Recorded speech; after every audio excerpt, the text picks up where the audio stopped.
वळ्यात पुढल्या बातमीकडे कोरटकर प्रकरणात सरकारकडून तपास सुरू असल्याची माहिती अजित पवारांनी दिली आहे। कोरटकर इकडे गेला तिकडे गेला हे दाखवायचं बंद करा असं आवाहन देखील त्यांनी माध्यमांना केलंय। कोरटकर प्रकरणात सरकारने नैतिक जबाबदारी घ्यायला हवी असंही कोल्हेंनी म्हटलेलं आहे। कोरटकर कधीच सापडणार नाही, त्याला राज्यकर्त्यांचा पाठिंबा आहे असं संजय राऊत म्हणाले।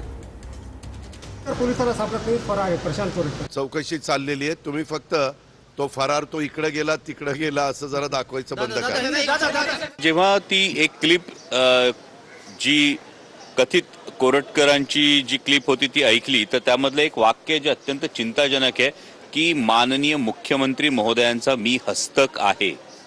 पुढचं वाक्य जे आहे त्याच्या आधीचं हे जे वाक्य आहे हे वाक्य अनेकांच्या खरं तर मनात अनेक शंका निर्माण करणार आहे। जर अशा पद्धतीनं हे होत असेल तर मग माननीय मुख्यमंत्री महोदयांची सरकारची एक नैतिक जबाबदारी निर्माण होते आणि या नैतिक जबाबदारीला सरकारनं जागायला हवं अशी आमची भावना आहे। कायद्याचा धाकच राहिलेला नाही असं जे मी म्हणतोय। आता तो कोरटकर नावाचा एक प्राणी पळून गेला, सरकारच्या आणि पोलिसांच्या मदतीशिवाय तो पळून गेला का? इंद्रजित सावंतला धमक्या देणारा, शिवाजी महाराजांची बदनामी करणारा तो भारतीय जनता पक्षाचा थेट कार्यकर्ता आहे कोरटकर, त्याला पळवून लावलंय।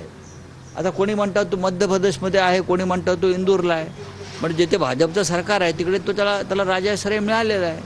हिंदू द्वेष जो ह्यांचा वारंवार जो सगळ्यांमध्ये दिसतो ना तो त्याच्यामुळे आता त्याच्यातला हा भाग विजय वडेट्टीवार आहे। आमच्या नरेंद्राचार्य महाराजांबद्दल हा एकीने बोलणं याची लायकी तरी आहे का? त्याला हिंमत असेल ना की त्यांनी नाणीजमध्ये जाऊन बोलून दाखवावं, इथे रत्नागिरीमध्ये जाऊन बोलून दाखवावं, कपडे फाडून त्याला परत पाठवतील घरी या विजय वडेट्टीवारला। म्हणून या विजय वडेट्टीवारांना सांगेन तू तुझ्या लायकीमध्ये राहा, तुझी जेवढा पगार आहे तेवढंच बोल, नाही तर उगाच महाराष्ट्रामध्ये फिरणं अवघड होऊन जाईल। नितेश राणे काही बोलतील कोरटकरावर असं वाटत होतं, पण त्यांचं वक्तव्य मी पाहिलं नाही, सोलापूरकरावर दिसलं नाही। त्याचं नितेश राणेचा तो बोलेल असं वाटत होतं मला ह्याच्यावर। त्या छिन्नमनी सोलापूरकरनी कोणाकोणाची नावं घ्यावीत। या कोरटकरांनी धमक्या देऊन महाराजांचा अपमान केला आणि महाराजांचा अपमान करणाऱ्यांना हे काय बोलणार आहेत की नाही?